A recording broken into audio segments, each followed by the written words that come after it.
Talking about the economic relations between the Kurdistan region and Turkey, maybe we can talk a little bit, we can ask Reha Ruhavioğlu, Director of Kurdish Studies Center. Maybe you can explain us or tell us a little bit about Kurdish political landscape, the relation between Turkey and Kurdistan regional government.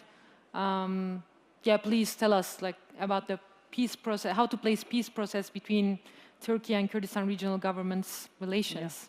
Thank you, Kübra. And first of all, I will thank the Olaf staff and Delphi Forum Slemani for organizing this forum and inviting us. And thank you, all of you, to listen to. You are here to listen and to think together.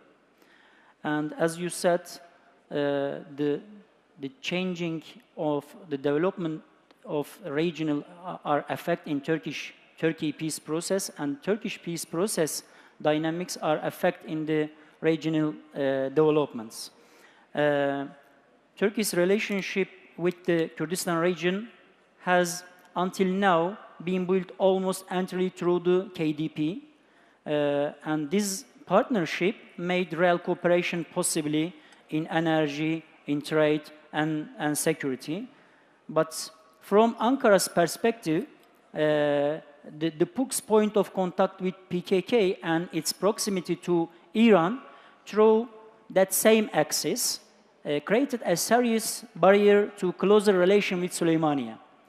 Interestingly, as Turkey's peace negotiations with the PKK gained momentum, Ankara's view of the PUK also began to shift in a more positive direction. Just 2 days ago, the Turkey ambassador to Baghdad visited Erbil and met with both Kubat and Bafel Talabani. The fact that this meeting took place openly and at this level itself a high meaningful signal.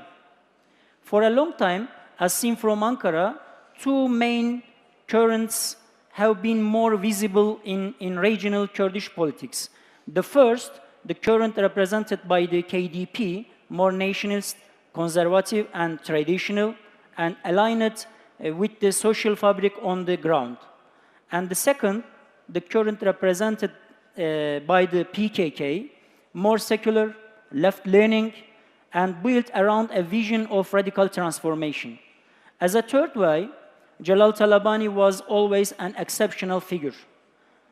He kept the balance between these two competing poles and could speak with almost every side. Until now, the rivalry between the KDP and the PKK defined the center of Kurdish politics. If the PKK's disarmament process succeeds, Kurdish actors will become more visible in a freer space. Politics can be built not only along ideological lines, but also on the basis of vision and pragmatism. In this context, the PUK's growing influence in Baghdad's new political landscape, combined with its normalizing relationship with Ankara, is likely to increase its weight.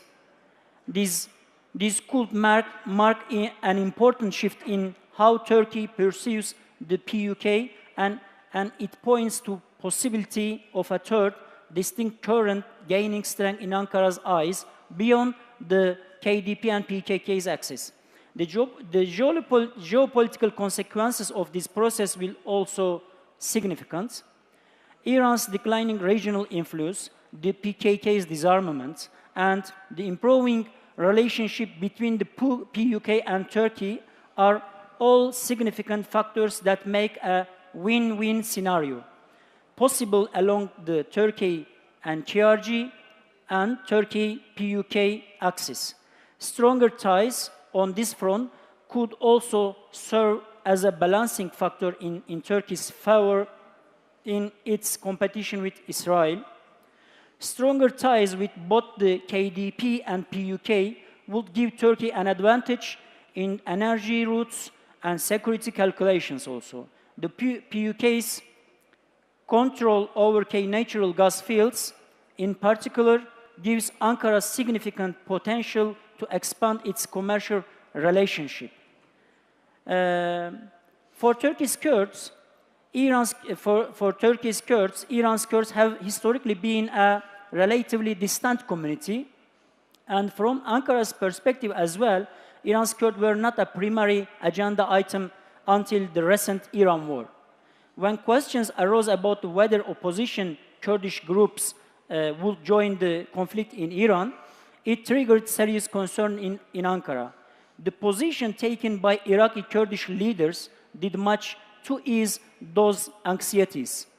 In particular, their Bafel Talabani framing that Kurds are not anyone's spearhead stood out as a defining statement.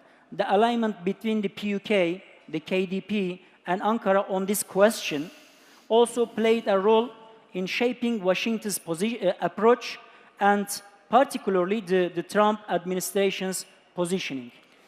To wrap up, the failure of the last peace process fundamentally changed not only Turkey's relationship with PKK, but also Ankara's entire approach to Kurdish geopolitics.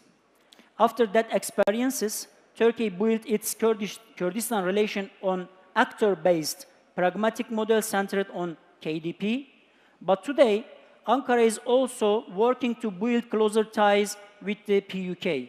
The PUK's role in the PKK disarmament process, along with gestures such as the temporary transfer of the Kirkuk governorship to Turkmen, these were olive branches extend toward Ankara.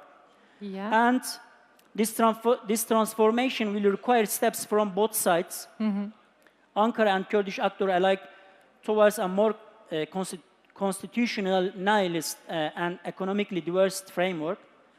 And the final... yes, please. Yeah, and the signals are already there.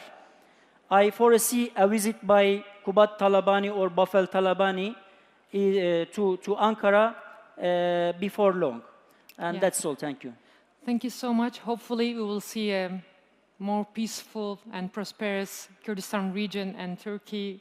Thank you so much for your insights. It was a lovely panel. We had less time than the other panels, but it's okay. Thank you so much. Looking forward to the conclusion. Thank you.